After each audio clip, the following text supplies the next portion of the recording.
So what's up, you guys? Welcome to the Resurgent in Faith podcast. This is my very first episode.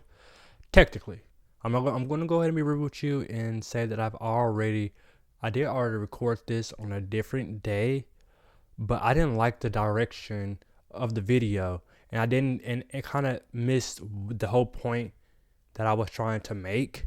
Like it touched on it, but it was more geared towards the traumatic experience that I went through, which I will still talk about it a little bit here. But I just kind of wanted to reframe, you know, what exactly I was talking about. So yeah, I got my notes here. I'm not good at speaking yet, so y'all please bear with me. And as I learn, the more I do this, the more comfortable I will be. Of course, when it comes to talking just off my brain. But right now, I do have to make sure I get me a structure, because I will literally ramble and ramble and ramble if I don't give me no type of structure. Alrighty. So first, I wanna just introduce myself. I am Trey Wade, also known as Trey Ski. You can call me either or. I do go by both. And I just want to talk about what made me get on a podcast or whatever. What made me want to start this podcast? First, this podcast was really reintroduced to me again. Because I've done a podcast before, but I'm kind of doing it in a different way, in the same but different way, if that makes sense. But what made me want to get back into it was I went to this networking event. It was literally my first networking event. And I was just asking people questions, because literally, one thing about me, and I am really intrigued about people's stories, and how they got to where they are. And that's one of the main things that I want to have on this podcast. I want to tell my story of my entrepreneurial journey and just the things that God has showed me through my life. But I also want to have conversation with other entrepreneurs or other people in general, and just, delve deeper into the stories, because I feel like that is a big part of life itself, honestly. The stories that we make, the stories that we do tell, and how they can help one another. And so that's the big part of why I started the podcast again. But okay. Also, when I was asking these questions, not one, not two, but I believe maybe three people was like, you should start a podcast. The person said you asked really good questions. The other two was like, you should start a podcast. So here I am starting a podcast, and now I want to get to where I am today. And I'm going to give you this analogy. If you are a gamer, you most likely will get this. If not, I hope I can explain this to the best of my abilities. Have you ever played a game, for instance, Spider-Man? That's the one I know most noticeably seen it on recently. But when you beat the game and you unlocked everything, you unlocked all the powers, all of the suits and whatever, and you have an option on the game to restart the game, but with everything that you have unlocked, and it's called New Game Plus. That's the era, or that's the season that I feel like I'm in right now. So I'm going to get back into the backstory of why I say that. So all the way up until this point, I've been working under my dad. I went with my dad back in October of 2025, I believe, or 2024. October 2024.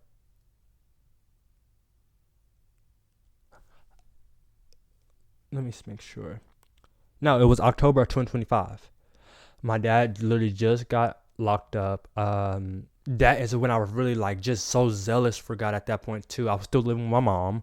And I got a call one morning, it was probably it was super, super early in the morning, that my dad was getting locked up again. Okay. And my mind instantly went to, okay, the business. I want to make sure that I help the business. I do not want the business to fall. My dad has spent all his time, his effort, and money to make sure that the business stay afloat for all these years. I do not want it to go down because he is absent. I also felt like at that time, I just got off a fast, so I could literally hear the voice of God and the Holy Spirit so clearly, and I knew that it was time for me to go down there. So that's what I did. I went down there, and while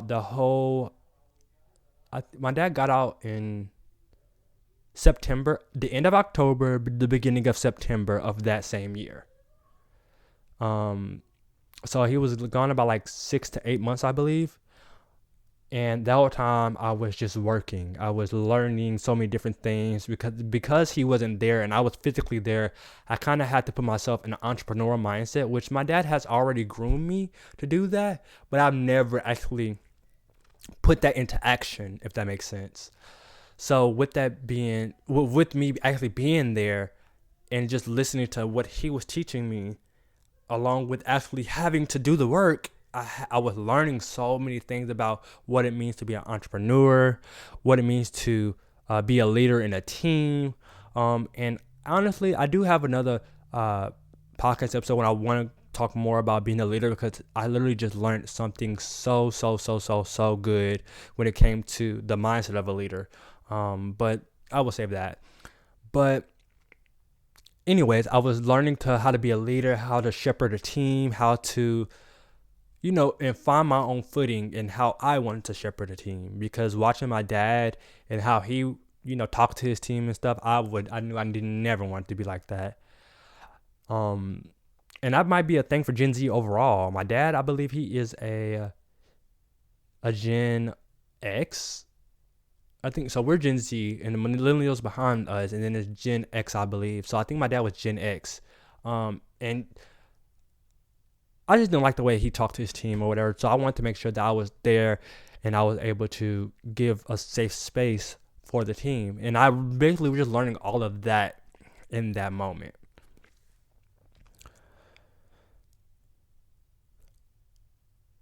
Okay. So like I said, while working under my dad, I was working under both of his companies actually. One was Ascent Cleaning Solutions, which just kind of helped me get my bills paid. We literally had to actively go out and clean buildings, and that was his first building that he started. That he started way back when he first got out of prison back in 2017.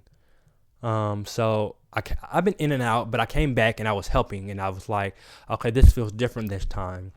I'm going to work here. I'm going to make sure that I do my buildings good. I'm going to make sure I use this to pay my bills and just be able to keep myself afloat while I help my dad's other business, which is Way Global, which has now been called Way Global AI.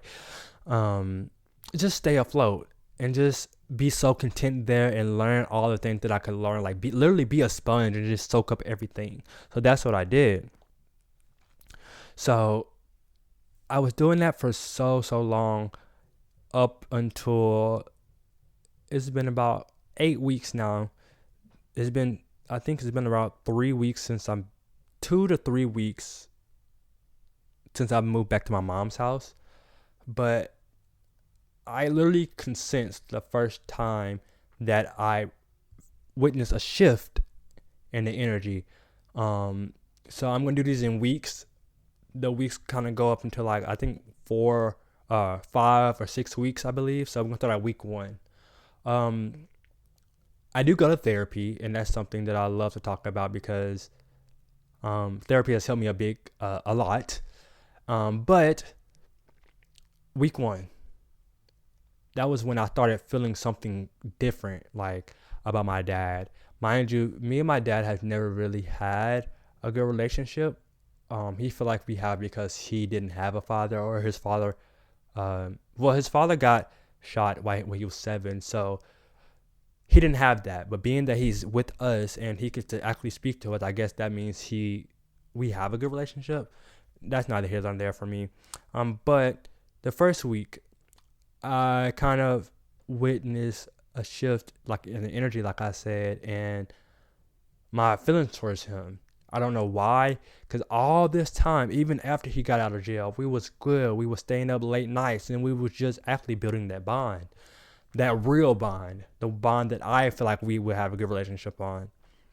And not just because we talk to each other or we have the ability to talk to each other. So to have that feeling towards him, it kind of was odd. So like when he called me, I didn't want him to really talk to me. I didn't like it. Like seeing his name come on my phone really disgusted me. Then after that, he would come home because he let me take his room while he was gone. Well, I took it because there was nobody there, and then when he came back, he allowed me to keep it. But anyway, you see what I'm saying? Like, just to hear him, just for him to come around, just for him to call me and talk to me, it disturbed my spirit for some reason, and I didn't know why. And I couldn't talk to my therapist that time about it because we had to skip that one because she had something going on. I don't really know. I think she went out of town or something.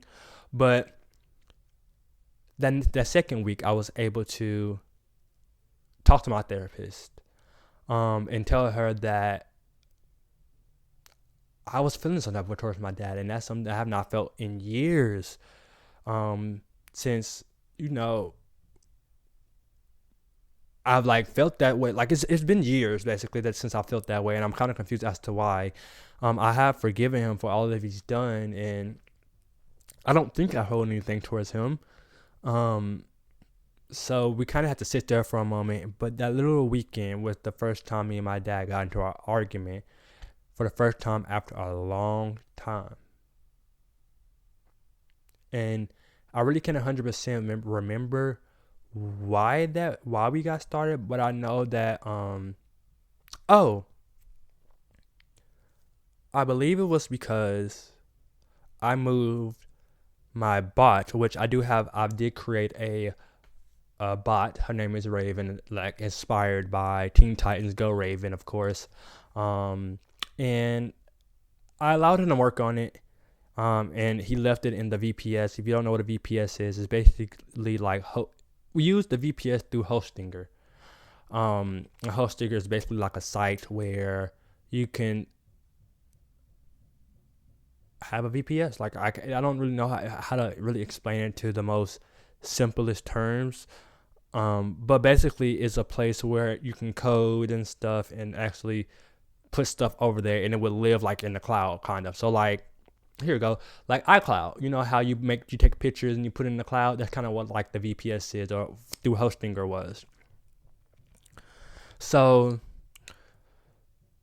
I moved it because when it came to communication, my dad would not communicate with me what was going on when it came to it. And every time I asked him, he was like, I don't know. And then that's how we got into the argument, because he would literally keep telling me he don't know. And I'm literally telling you, well, who do I go to figure it out? And he was like, I don't know. And I'm like, but you're the one who is literally doing the work. So who do I ask? So that was our first little argument. He got mad because I moved the VPS on my own, tried to tell me that I was kicked out of the company the first time or whatever. And then we want to move to week 3. I'm going to point this out. I don't want to focus on my dad. I want to focus on me. Because you will see as I continue to tell how I myself got progressively worse and becoming the person that I used to be, that I've take the time to actually grow out of. So now we're on weekend 3.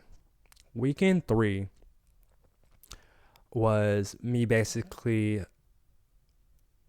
Wait, let me go back to the next therapy session, because I did talk to my therapist about that the next time, and I even talked to my I didn't talk to my stepdad yet, but I did talk to my therapist, and we talked about it, and it was more of a just trying to keep your peace, trying to kind of understand why maybe it was I didn't fully forgive him like I thought I did, or maybe I don't know, maybe things are resurfacing, I'm seeing old patterns or whatever, but I don't know, I didn't know 100% at the time. So now we're at weekend 3 because I have therapies on Thursdays. So now that next weekend, weekend 3, we got into another argument, and that was basically because both my brothers was going to go get a tattoo, right? And so they booked a session to go get their tattoos, and my dad was asked, can he watch my niece? And I got asked, like literally the day of, can I help my dad watch my niece? But basically, like, he was the main person supposed to be watching her. So I say, yeah, I don't mind helping. I'm going to be here anyway. I don't really have anything to do until, my building later on, so I didn't mind. But from what I knew, they were going to be going from 9 to 6 p.m. So when I woke up that Friday, I basically asked, when I woke up that Friday, I was, went up and checked on my niece. My dad was back there, but he told me he needed to leave. Okay, cool. He comes back, and some hours pass. We're in the house. We're just chilling. We're doing work. Cool. He then proceeds to make it seem like he's leaving my niece with me. And I'm like, I have a building to do. Like, I'm trying to figure out what's going on. And he says, well, I guess, and he didn't say it to me. He just said it. I guess it's not 6 p.m. Okay, so why? It's like, did you not know that they was staying late? Because I ended up calling him when I went outside, because I was finna leave. I was like, so, hey bro, where are you at? Like, are y'all on your way? Normally I leave for my building at 5:30 or 5 o'clock between that time. So I stay till 6 to wait till, my brother gets home. So, I can fully help my dad or whatever. So I call him, like I said, and I'm telling him basically what my dance plans to do. He's making plans to go get this stuff for this event that he's supposed to have, that I was supposed to speak at, but I didn't end up speaking at it. And I'm like, well, I have a building to do, and he's kind of like selling me like he might leave my niece here with me. And my brother's getting mad, so I'm trying to keep him from being upset, because I understand that my dad does this constantly. But I try to keep him from being mad. So he told me, where's dad? I tell him he's in the house. He said, go take him the phone. So I took him the phone, and my dad basically proceeds to make it seem like I'm the one who caused him the confusion, because literally my oldest brother told me that he gave dad all the information. So when the time changed, he told him like the time was changing or whatever. I didn't know. That's why I called him. I didn't know what was going on. But like I said, my dad makes it seem like I'm the problem. He was like, I don't know why you bring this confusion, or whatever. If you gotta go do your building, go do your building. And I was like, I'm not the one who wanted to speak to you. He did. So then he started yelling at me, get out of my face. And I started yelling at him, I'm not the one who wants to talk to you. So I literally go outside. I'm walking back inside, in and out, trying to get myself together for my building. Also, I'm calling him out his name, everything in the book, literally. Everything but his name. But I did not say it to him. I want you to see that. I did not say it to him in his face. But he did call me a sissy. He calls me out all the time, so it really rubbed off my back. Calls me a sissy, calls me all these things all the time, having these girlish emotions, whatever. So I ended up calling my stepdad, and he like telling me that basically it's time. You're like, you got to keep your peace. This is a test, and it's a test, and that's not the person that you want to be. So and really gave me a time to really have a heart to heart with my stepdad and learn more about him, because I didn't know that he had witnessed the same thing. Well, not his father, but with somebody else that I was witnessing. So I was able to actually connect with him on that, and I don't know. It kind of made me understand. Like, it kind of made us a little bit closer in a sense. But we talked about trying to keep the peace, trying to keep your, like, if you need to go somewhere, in the morning when you wake up. Just go somewhere. Find you a safe place where you can just have peace. So, okay, cool. I ended up, no, I'm sorry. The second week, it wasn't about the VPS terminal. I didn't know about that, honestly. I can't remember why, but it was this third weekend, because it was we got the argument twice. It was one on Friday and one on either Friday night when I got back. No, it was Friday night when I got back. We ended up getting to another argument because that's when the VPS terminal thing. He said I was moving too quick and I messed up his plan and all this other stuff. And I'm just basically like, you don't really tell me anything unless I literally have to badger you, and we get to arguing, and that's when I find out most of the stuff that's going on.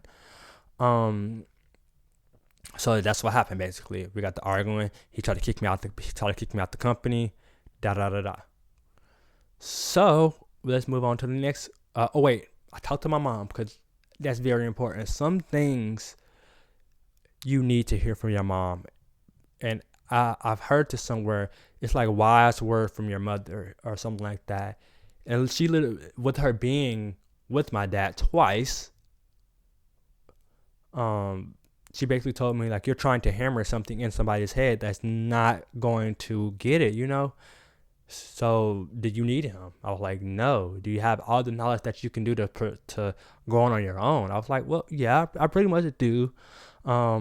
But my thing, I wanted to still stay there. Like I've literally spent all this time building alongside with my dad, building this whole thing. And just doing all the things. And it's like, who would want to leave that after you built all these things? Because literally, my dad have been like that since as long as I can remember. I don't really know too much other than what my dad has getting. So, have portrayed. So I kind of got used to it. It's like something that you kind of get used to or cope with, after a while. So the next weekend, after that, I go to my therapist, or the next week after that, I go to my therapist. I'll talk about all that's going on, and we're just talking about different things. We're kind of getting the way I feel about it out, and we're just listening, and then we're just waiting, because literally that whole story took up that whole entire session, and I did not know that the next weekend we're going to be the same thing. So I'm talking it out, and we're like, okay, we're gonna take all this notes down. We're gonna talk more in depth next week, okay? So that fourth weekend, we're on the fourth weekend now. I go home. I do my buildings on the Friday because I have to, which is so we have a bit that we have to do on Fridays, and then I had to come back down because I was going to my mom's house that weekend to go pick up the key so I can do the building on Saturday that I have to do. So I finished my building on Friday. I finished my early building on Saturday that I actually had the key to, and then I go to my dad's house, or go back to my house at the time, to go wait for my brother to get the key. I've been planning on gardening this whole springtime and just kind of getting myself together. I had a whole bin that had compost in it. Just getting myself prepared to start gardening, and it was gone. So I came home. I was really upset because I'm like, my compost is gone. I literally spent a week or so. I had literally one of the buildings have a whole bunch of coffee grounds. Oh, let me go back because I forgot. I ended up all those things that I said on my way to the car on weekend 3 that Friday. I ended up saying it to him to his face that all the B words I call him. That's the first time I called him out his name, but again, it shouldn't have gotten that far basically, for me to be able to get out of my character. And while we was arguing that third week, he did smile while we was arguing, and it didn't look like his face. So I don't know how to explain it to you because it looked like it was his face, but it didn't look like it. Kind of looked a bit distorted in a bit. Like it looked. I don't know how to explain it to you. So let's go back to weekend 4 when I'm mad because my compost is gone. I'm like outside in the back. I'm mad, so I yell like, "Oh my goodness, my compost is gone!" You know, a natural reaction for me because I literally was getting myself prepared to start gardening. All I literally had to do was get the buckets, or I had the buckets at the time. I literally had to get the seeds so I can start gardening. So I go back inside after I have that time to kind of sit down, cool down. But when I walk in, my dad's saying, you don't want all that feminine emotions and stuff or whatever. I'm like, and I'm telling him like, this is literally a normal reaction to me or something that I've been prepping for to be gone. Like it's all gone. But now that I look at it now, the way that it happened was so strategic. Now that I think about it, which was crazy because how I ended up here. But anyway, we end up arguing. I didn't get to finish most of my sentences because we're talking. And then we get to yelling at each other. He's on the phone. Whoever he's on the phone with, telling him like, just listen. And I'm telling him like, you're not a good father. You're not this. You're not that. That's when I call him out his name again. I call him a B word again. And I smack something because he's still like literally telling me to get out. I'm like, you cannot put me out. This is not your house because it's not. So I end up hitting something and he ended up charging behind me. Mind you, again, I know that I was wrong for hitting something, but I didn't hit it towards him. It was literally like a Kool-Aid pitcher. He basically was like, well, all this stuff I bought, so don't touch it. Okay, so like now you're provoking me. Like that's one thing my dad does is really, really provokes. And for me to be knowing that and for me to still be getting out of my character, it's like, what is going on with you? Like what is internally going on with you to where you keep allowing this person to get you out your character knowing his tactics? You know what I mean? So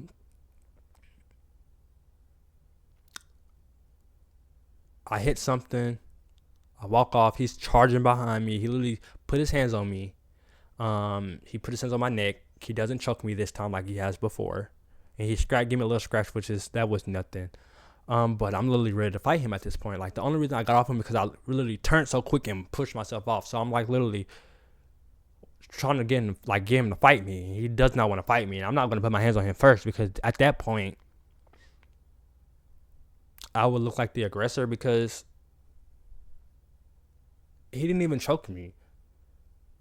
So I wanted to fight him. He would not let me fight him, but I told him that would be his last time putting his hands on me. The next time you do that, I'm going to kill you. And and like I said, as this situation goes on, I get progressively worse. Killing somebody or even killing my dad has not been something that I talked about since I was depressed. So the fact that I'm all the way here after all these years, mind you, I was depressed the first time when I was in 8th grade, and I was depressed again like the ending of my senior year, and I graduated in 2022.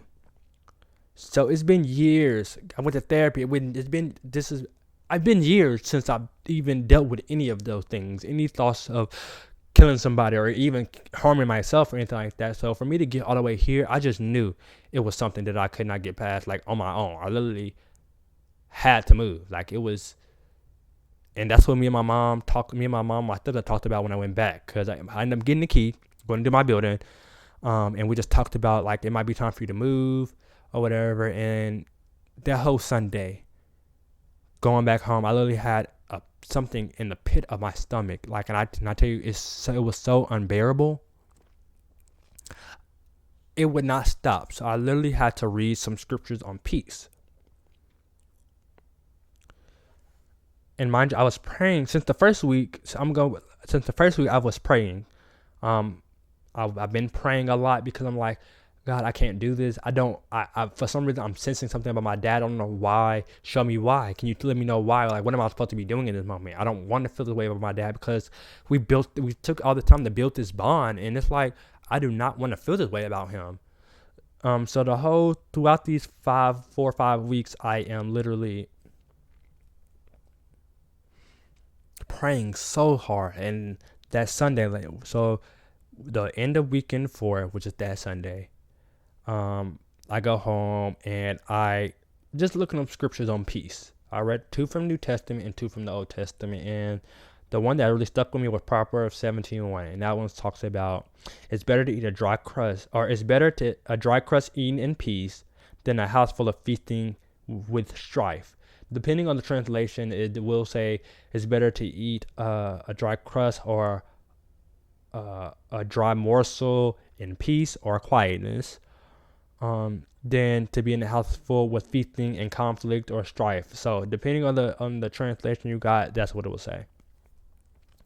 So I literally meditated on that so deep. Like this is the first time I've ever thought I've been, like, I was literally saying things in my sleep. Like I literally heard that scripture echo in my sleep. So okay, that was the first confirmation. Well, no, actually this wasn't the first confirmation. We were about at 5. I had confirmation that it's time for me to move way before that I just didn't see. So 5, we're at like 5. And then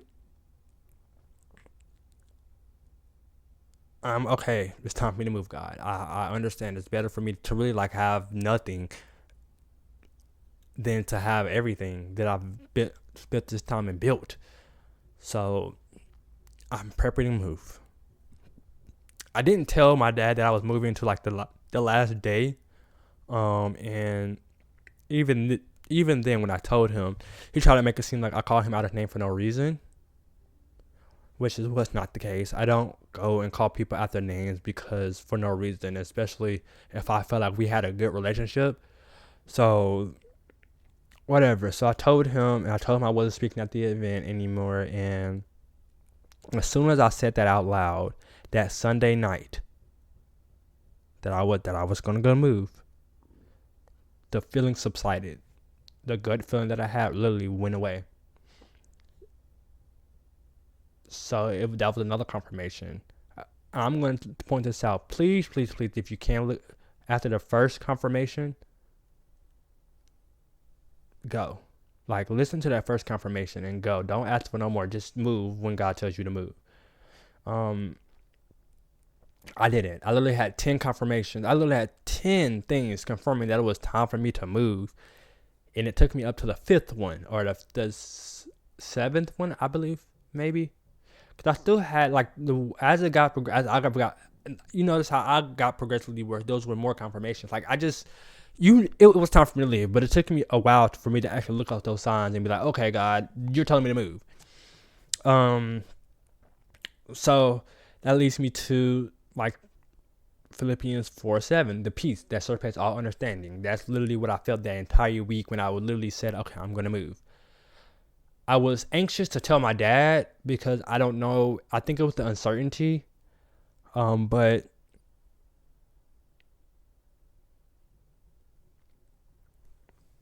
I ended up telling him, and it actually didn't go as good as I thought, but I was able to get it out that I was moving and that I wasn't going to do the event, and that, I don't know, that it was time. I had to have faith in that, and that's the whole point of this podcast, to talk about having faith. Even when it seems like, something that is something that you didn't plan for, having that faith, keeping that faith, like, that's what I had to have, because I didn't know what I was going to do. I still don't know what's going on. I still don't have no job. I'm literally just focused on my content. I don't really have too much going on other than the fact that I have the knowledge. And that's why I say I'm on New Game Plus, because I literally had to start all the way over. But at least I do have the knowledge. At least I do have a firmer foundation. And I have peace where I am. So that's why I feel like I'm on New Game Plus. Now, I'm going to get into what this podcast actually means. Like I said, resurgent in faith means to grow in faith. So when it comes to me having conversations with people, I literally invite anybody in. Me, I'm going to always talk from a biblical standpoint because that's what I believe. I believe in, I'm a Christian. I believe in Jesus. I believe in God.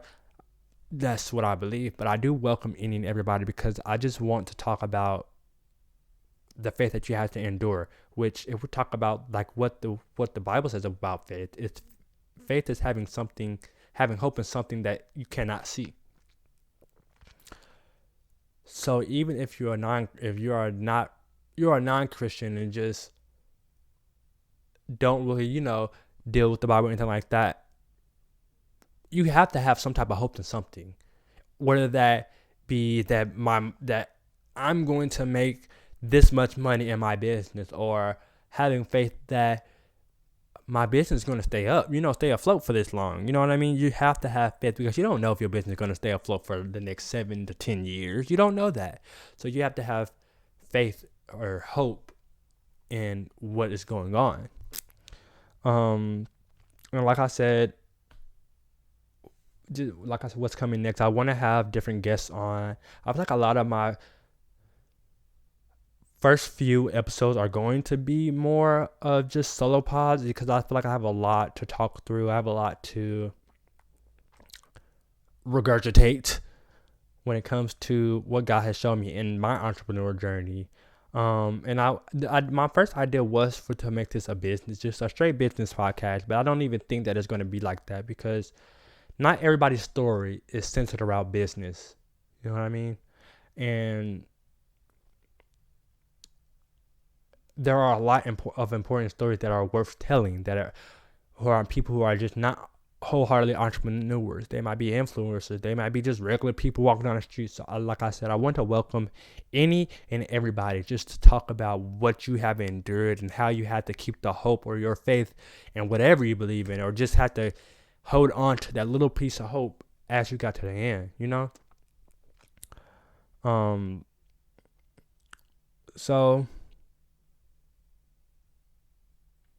if you did like this episode, I ask that you like, comment, and when I say comment, I'm really being like comment like a story that you have went through. Let me know. Like, I love having those types of conversations and just actually having community and just creating a safe space. That's one thing, like I said, I stood on when it came to learning how to operate a team. Leaving my team, it made both of us sad. We did cry together, and it's like one of my teammates, or one of my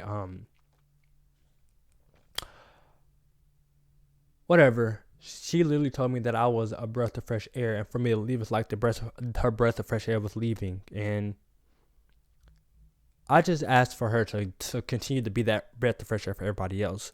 So I say all that to say, I want this to be a safe space for any and everybody. You know what I mean? Even if you disagree with me, I want us to be able to have a healthy conversation about that, healthy debate about that, like, whatever.